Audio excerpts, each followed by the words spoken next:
आप सभी को मेरा प्यार भरा नमस्कार। मैं शैलेश कुमार, स्वागत है आप सभी का आपके अपने YouTube चैनल एसका एकेडमी में। मेरे प्यारे दोस्तों, आप लोगों को पता ही है कि कॉमन एरर का पार्ट चल रहा है और बहुत ही इंपॉर्टेंट टॉपिक है।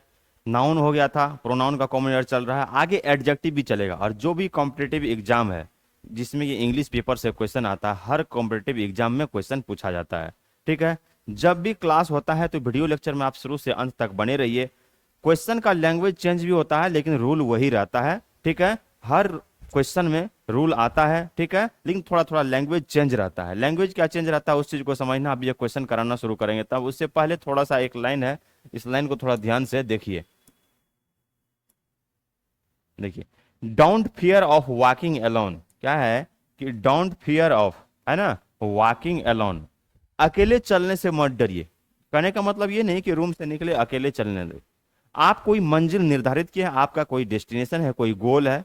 ठीक है, अगर आप उसे अचीव करना चाहते हैं तो आपको खुद ही चलना पड़ेगा। दुनिया में कोई ऐसा आदमी नहीं है कि जो कि आपको वहां तक पहुंचाएगा। एक माध्यम होता है टीचर, आपके पेरेंट्स। पेरेंट्स आपको फाइनेंशियल कॉपरेट करेंगे, फाइनेंशियली हेल्प करेंगे। जो टीचर होता है आपको जो भी कंटेंट अच्छा अच्छा प्रोवाइड करेंगे, आपको रास्ता बताएंगे कैसे कैसे करना है, लेकिन मेहनत खुद करना पड़ता है। ठीक है, कहा गया है ना कि if you want to change your life see in the mirror. अगर आप अपने आप को बदलना चाहते हैं तो दर्पण में देखिए, और जब दर्पण में आप देखिएगा तो आप खुद अकेले देखिएगा। ठीक है, कोई दूसरा आदमी आपके साथ नहीं दिखेगा, अकेले ही उसमें देखिएगा। ठीक है, बहुत पुराना गाना भी था, एक सुने ही होंगे। पुराना क्या, जब गाइए तो कुछ अच्छा ही लगता है।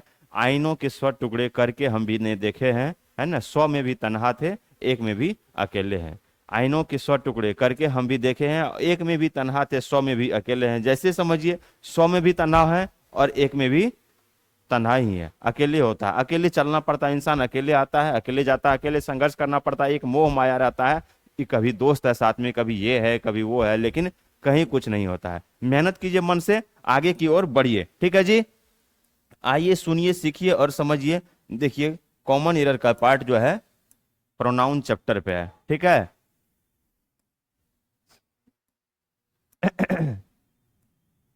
देखिए, पहला क्वेश्चन है कि neither of the two children said their prayer. Neither of the two children said their prayer before going to bed.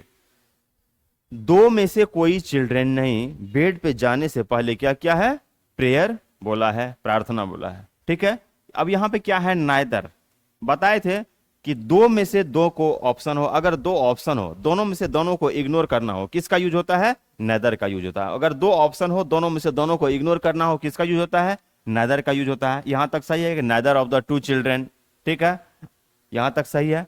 Nether of the two children said their prayer before going to bed. अब rule क्या कहता है, nether के साथ, each के साथ, everyone के साथ सिंगुलर पॉजेसिव डिटरमाइनर का यूज किया जाता है। तो यहां पे क्या होगा, देयर का यूज नहीं होगा, किसका यूज होगा, हीज का यूज होगा। अब कहिएगा सर यहाँ पे जो neither of the two children है तो हीज का ही यूज क्यों हुआ, हर का भी तो यूज हो सकता है। ठीक है, sorry, neither of the two children said his prayer before going to bed. ये ऑप्शन बी जो है इस पार्ट में एरर है। ठीक है, यहां पे क्या होगा, हीज का यूज होगा। अब यहां पे समझना है, आप क्या कहिएगा कि सर पार्ट बी में तो एरर है लेकिन हीज के बदले हर का भी तो यूज होता है। ठीक है, सिंगुलर के लिए हर भी आ सकता है। तो यहां पे आपको क्या समझना है कि पूरे इंग्लिश ग्रामर में जहां कहीं भी जेंडर क्लियर नहीं होता है वहां पे प्रायोरिटी मेल बॉडी को दिया जाता है। ठीक है, यहां पे जेंडर क्लियर नहीं है, मेल है या फीमेल है, लेकिन है क्या, चिल्ड्रेन है। चिल्ड्रेन मेल भी हो सकता है, फीमेल भी हो सकता है, लेकिन यहां पे जेंडर क्लियर नहीं है कि फीमेल है। ठीक है, जब जेंडर क्लियर नहीं होता है तब प्रायोरिटी किसको दिया जाता है, मेल बॉडी को दिया जाता है। यहां पे पार्ट बी में एरर है, देयर के बदले हिज का यूज किया जाएगा। अब देखिए, सेकंड नंबर क्वेश्चन है कि last summer she went to her uncle's village, है ना। जो लास्ट समर है, विगत समर में वह कहां गई है, अपने अंकल्स के विलेज गई है। ठीक है, गांव गई है। And enjoyed very much, and enjoyed very much, और बहुत ही आनंद लिया है वहां पे, है ना, मनोरंजन हुआ है, हंसी खुशी से एकदम खेला, एकदम इधर उधर घूमना हुआ है। यहां पे क्या समझना आपको, रिफ्लेक्सिव प्रोनाउन।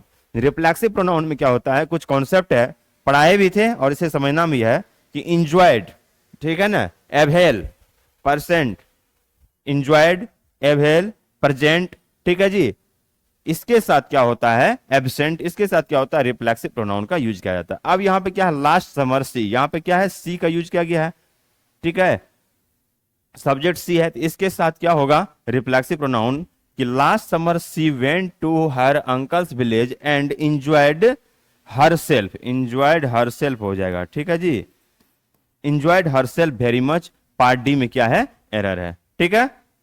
नेक्स्ट है third number, the old man and his dog. Old man एक बुजुर्ग व्यक्ति है, बूढ़े आदमी है, एंड हिज डॉग उसके साथ में क्या है, एक कुत्ता है, ठीक है। आई सॉ यस्टरडे जिसे कि मैंने कल देखा था, ठीक है। हैव बीन किडनैप्ड टुडे उसे क्या है, किडनैप्ड कर लिया गया है। किसी एंटी सोशल मीडिया एलिमेंट होता है ना, कुछ आदमी होता है जो क्रिमिनल टाइप के होता है, वो सोशली होता है, सोशल मीडिया पे भी अपन अफवाह फैलाता है, समाज में भी फैलाता है, लेकिन किसी आदमी को किडनैप कर गया तो उनको ही क्या होगा, अपहरण कर लिया गया। यहाँ पे क्या है, the old man and his dog which I saw yesterday have been kidnapped today. तो यहाँ पे क्या है, ओल्ड मैन, ठीक है, एक आदमी है, एंड हिज डॉग यहाँ पे क्या है, एक एनिमल है, ठीक है। जब एक आदमी और एक एनिमल एक साथ आता है और एंड से जुड़ा हुआ रहता है, तो उसके साथ व्हिच का यूज नहीं होता है, जो प्रोनाउन आता है, जो रिलेटिव प्रोनाउन आता है, वो क्या होता है, दैट का यूज किया जाता है। बहुत ही इंपॉर्टेंट कॉन्सेप्ट है और हर एग्जाम में पूछा गया है। जब एक साथ एक आदमी आ जाए एंड से जुड़ा हुआ और उसके साथ एक एनिमल आ जाए, एक आदमी, एक पर्सन और एक एनिमल आ जाए, तो वहां पे रिलेटिव प्रोनाउन व्हिच का यूज नहीं होता है, किसका यूज होता है, दैट का यूज किया जाता है। पार्ट बी में एरर है, यहाँ पे व्हिच का यूज नहीं होगा। देखिए 4 नंबर में है, she as well as her children has return to their village, ठीक है। सी यहाँ पे क्या है, she as well as her children has return to their village. अब यहाँ पे क्या है, देखिए देयर, सब्जेक्ट क्या है, सी है। जब एज वेल एज से दो सब्जेक्ट जुड़ा हुआ रहता है, जो फर्स्ट सब्जेक्ट है, नाउन या प्रोनाउन जो पहला है, ठीक है, उसके अनुसार उसमें पॉजिटिव डिटरमिनर और वर्ब का यूज किया जाता है। तो सी क्या है, सिंगुलर फॉर्म में है, सिंगुलर फॉर्म में है तो इसके साथ वर्ब भी क्या हुआ है, सिंगुलर यूज किया गया है, और जो पॉजिटिव डिटरमिनर होगा वो भी क्या होगा, सिंगुलर होगा। और सी क्या है, फीमेल है, ठीक है, यहाँ पे तो देयर नहीं, किसका यूज होगा, हर का यूज किया जाएगा। समझ गए, पार्ट सी में एरर है, समझ गए। चलिए नेक्स्ट क्वेश्चन देखिए।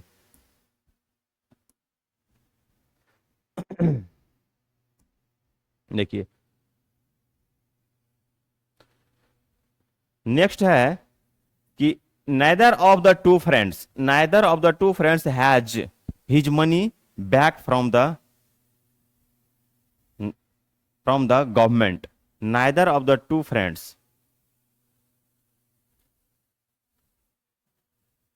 Neither of the to friends. अब देखिए नाइदर का यूज दोनों में क्या होता है, नाइदर का यूज जो होता है क्या होता है, दो के लिए किया जाता है, सही है।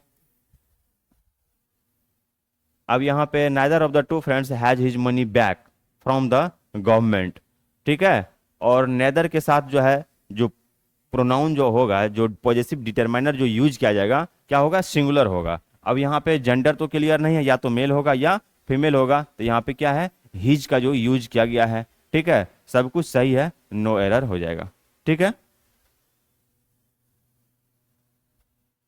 देखिए नेक्स्ट क्या है, 6 number, everybody is honest in my office and does their work honestly.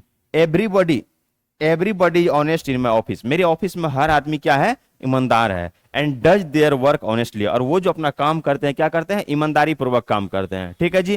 तो एवरीबॉडी के साथ जो पॉजिटिव डिटरमाइनर यूज होता है क्या होता है, वो सिंगुलर होता है, यहाँ पे सिंगुलर होगा, हीज का यूज किया जाएगा, ठीक है जी। अब बता ही नहीं थे, क्योंकि पूरे इंग्लिश ग्रामर में जहां पे जेंडर क्लियर नहीं होता है, वहां पे प्रायोरिटी मेल बॉडी को दिया जाता है, और एवरीबॉडी के साथ जो है हिज का यूज होगा, है ना, सिंगुलर यूज होगा, यहाँ पे हिज होगा, देयर का यूज नहीं होता। जहां पे अगर प्लुरल फॉर्म आएगा तो वहां पे देयर का यूज किया जाएगा। नेक्स्ट क्या है, 7 number question, they who live in glass house, है ना, should not throw stones at others. वह आदमी जो खुद शीशे के घर में रहता है, वह दूसरे पे क्या करता है, कभी भी पत्थर नहीं फेंकता है। They who live in glass house should not throw stones at others. जो खुद शीशे के घर में रहता है वह कभी भी क्या करता है, दूसरों के घर पे पत्थर नहीं फेंकता है, ठीक है। उसके बाद है 8 नंबर में, Rustam and my self saw the picture. तो रुस्तम एंड माई सेल्फ, कभी भी जो रिफ्लेक्सिव प्रोनाउन होता है, कभी भी जो रिफ्लेक्सिव प्रोनाउन होता है उसका सब्जेक्ट के रूप में यूज नहीं होता है। रुस्तम एंड माई सेल्फ नहीं, रुस्तम एंड आई का यूज किया जाएगा। अब पहला नंबर क्वेश्चन है कि they who live in glass house, they who live in glass house should not throw stones at others. ये जो ये इस क्वेश्चन पे आ गए थे, 8 नंबर पे आ गए थे, वो बताए थे। तो दे हु नहीं होगा, क्या होगा? दोज होगा, है ना। Those who live in glass house should not throw stones at others, जो खुद शीशे के घर में रहता है वह दूसरे पे कभी पत्थर नहीं फेंकता था। दे प्लस हु का यूज नहीं होता है, दोज प्लस हु का यूज किया जाता है। दोज के साथ क्या होगा? हु का यूज होगा। दे के साथ हु का यूज नहीं होता है, दोज होगा, ठीक है। तो those who live in glass house should not throw stones at other, जो खुद शीशे के घर में रहता है वह कभी दूसरों के ऊपर पत्थर नहीं फेंकता है। वह समझता है कि मेरा तो शीशा का घर है ना, अगर हम दूसरे पे फेंकेंगे तो मेरा भी टूटेगा, है ना। गाना सुने एक, हुस्न हाजिर है मोहब्बत की सजा पाने को, कोई पत्थर से न मारे मेरे दीवाने को।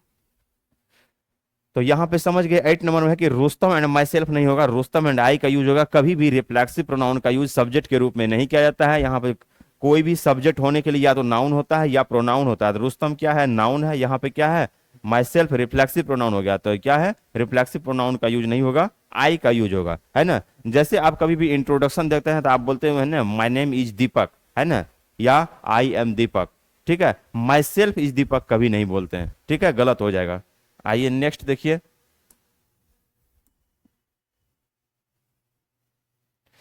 नेक्स्ट क्वेश्चन है, as soon as I called her she came out of its house, जैसे ने मैंने, जो ही मैंने उसे बुलाया तो वो अपने घर से बाहर आई, तो ठीक है। As soon as I called her she came out of her house होगा, इट्स का यूज नहीं होगा। इट्स का यूज किसके लिए होता है? नॉन लिविंग के लिए किया जाता है ना, निर्जीव के लिए किया जाता है। यहाँ पे क्या है? As soon as I called her, जब ही मैंने उसे बुलाया, she came out of her house, वो अपने घर से बाहर निकली, हर का यूज होगा, ठीक है जी। इट्स का यूज नहीं होगा, इट्स का यूज नॉन लिविंग के लिए किया जाता है। नेक्स्ट है 10 नंबर क्वेश्चन में, the two men were quarrelling with one another claiming the same watch as their own. दो आदमी क्या थे? एक दूसरे के साथ क्या थे? झगड़ रहे थे, है ना। तो जब कभी दो व्यक्ति की बात होती है तो ठीक है, दो के बीच में जो प्रोनाउन जो यूज किया जाता है उसे दर्शाने के लिए वन अनदर का यूज नहीं होगा, किसका यूज होगा? ईच अदर का यूज किया जाएगा, ठीक है, ईच अदर होगा। ईच अदर होता है, वन अनदर का यूज नहीं किया जाता है, ईच अदर का यूज किया जाता है, ठीक है। नेक्स्ट है 10 नंबर, देखिए 10 नंबर में है द टू मेन, हाँ 10 नंबर तो हो ही गया, 9 नंबर भी हो गया, 10 नंबर भी हो गया। अब 11 में देखिए, myself and Ruby will take care of the event on Sunday. तो माई सेल्फ एंड रूबी नहीं होगा, रूबी एंड आई, है ना, रूबी एंड आई होगा, रूबी एंड आई, ठीक है, रूबी एंड आई होगा। Ruby and I will take care of the event on Sunday. Next है कि 12 नंबर में, he asked whether any one of the two brothers was at home. he asked whether any one of the two brothers, दो के लिए बताया है बार बार, any one का use नहीं किया होता है, किसका यूज होता है? either का यूज किया जाता है, ठीक है जी। तो पार्ट बी में एरर है, दो ऑप्शन में से किसी एक के बारे में बताना हो तो क्या होता है? either का यूज किया जाता है। दो से ज्यादा हो, उसमें से किसी एक के बारे में बताया जाता है तो एनीवन का यूज होता है। दो में से दोनों ऑप्शन को इग्नोर करना हो, नाइदर का यूज किया जाता है। दो से ज्यादा हो, उसमें से सबको इग्नोर करना हो तो किसका यूज किया जाता है? नन का यूज किया जाता है, ठीक है। उसके बाद है 13 नंबर क्वेश्चन में, क्या है? In the forthcoming election, जो आने वाले जो इलेक्शन है, every man and woman, every man and woman, देखिए मैन भी सिंगुलर है और ओमेन भी सिंगुलर है। एवरी के बाद आने वाला नाउन जो क्या होता है? वह सिंगुलर होता है। Must vote for the candidate of their choice, यहां पे देयर का यूज नहीं होगा, ठीक है। यहां पे नाउन क्या है? सिंगुलर है, तो इसके साथ पॉजेसिव डिटरमाइनर भी सिंगुलर होगा। क्या यूज किया जाएगा? यहां पे हिज या हर का यूज किया जा सकता है, ठीक है। एवरी मैन एंड ओमेन है, हिज का यूज होगा, या तो हिज या हर, दोनों में से कुछ भी आ सकता है, कि वो मैन भी है और ओमेन भी है। पार्ट डी में एरर है। देखिए जब भी पढ़ाया जाता है आप लोगों को, तो देखिए जो क्वेश्चन है, क्वेश्चन में रूल क्या इंप्लीमेंट किया गया है। क्वेश्चन का लैंग्वेज भले ही चेंज हो, लेकिन रूल वही रहता है। अभी बहुत सारे एग्जाम है आने वाले, हर एग्जाम में कुछ ना कुछ आपको इस रूल पे आधारित क्वेश्चन पूछा जाएगा, ठीक है, रूल को आपको ध्यान में रखना है। अभी बहुत सारा चीज जो बताए हैं, क्या जैसे प्रोनाउन है, दो ऑप्शन है, दो ऑप्शन में से किसी एक को सेलेक्ट करना हो, आइदर का यूज किया जाएगा, है ना, आइदर मोहन और रोहन, ठीक है। दो में से दोनों को इग्नोर करना हो, नाइदर का यूज किया जाएगा। दो से ज्यादा हो, उसमें से किसी एक के बारे में बताना हो, एनीवन का यूज किया जाता है, ठीक है। और दो से ज्यादा हो और सब के सब को इग्नोर करना हो, किसी को सेलेक्ट नहीं करना हो, किसका यूज किया जाता है, नन का यूज किया जाता है। अभी रूल आया हुआ था यहाँ पे, क्या है, वन अनदर है, दो आदमी के बीच में कोई संबंध हो, है ना, उसे दर्शाना हो तो किसका यूज होता है, ईच अदर का यूज होता है। और दो से ज्यादा हो तो वन अनदर का यूज किया जाता है, ठीक है जी। As soon as I called off, देखिए यहाँ पे जो है इट्स ने हर का, और क्या बताए थे कि पूरे इंग्लिश ग्रामर में जहां पे जेंडर क्लियर नहीं होता है तो वहां पे प्रायोरिटी मेल बॉडी को दिया जाता है। रूल सब सिंपल है, आपको थोड़ा थोड़ा क्वेश्चन चेंज रहता है। अब यहाँ पे देखिए इन द फोर्थ कमिंग है, एसबीआई पीओ में पूछा गया ये क्वेश्चन है, ठीक है। एसबीआई पीओ में ये जो क्वेश्चन है आपको एनडीए में पूछा गया है। The two men were quarrelling with one another, ये भी एनडीए में पूछा गया है, ठीक है। Myself and Ruby, SSC CGL में क्वेश्चन पूछा गया है। तो अगर आप बढ़िया से पढ़िएगा सब कुछ आसान हो जाएगा, है ना। करने वालों के लिए सब कुछ आसान होता है, जो नहीं करता उसके लिए सब कुछ क्या होता है, कठिन हो जाता है। मन से कीजिए, है ना, पूरे दिल से किया गया काम जो होता है ना, जरूर आगे की ओर ले जाती है, ठीक है जी। देखिए अपना जो सेंटर है यहाँ पे पटना में कहाँ पे है, इस चीज को आप देख लीजिए। एड्रेस जो है नियर रिमझिम होटल, ठीक है, near Rimjhim hotel, corner of Ramna road, Naya Tola, Patna. ये कॉन्टैक्ट नंबर है, ठीक है जी। और ये भी क्या है, कॉन्टैक्ट नंबर है, इस पे आप कॉल कर सकते हैं। अब देखिए तैयारी होता है बीपीएससी, बिहार दरोगा, स्टेट पीसीएस, बिहार एसएससी, है ना, बीपीएससी टीचर, एसएससी, रेलवे, और जो भी कॉम्पिटेटिव एग्जाम है, हर कॉम्पिटेटिव एग्जाम का तैयारी कराया जाता है, ठीक है।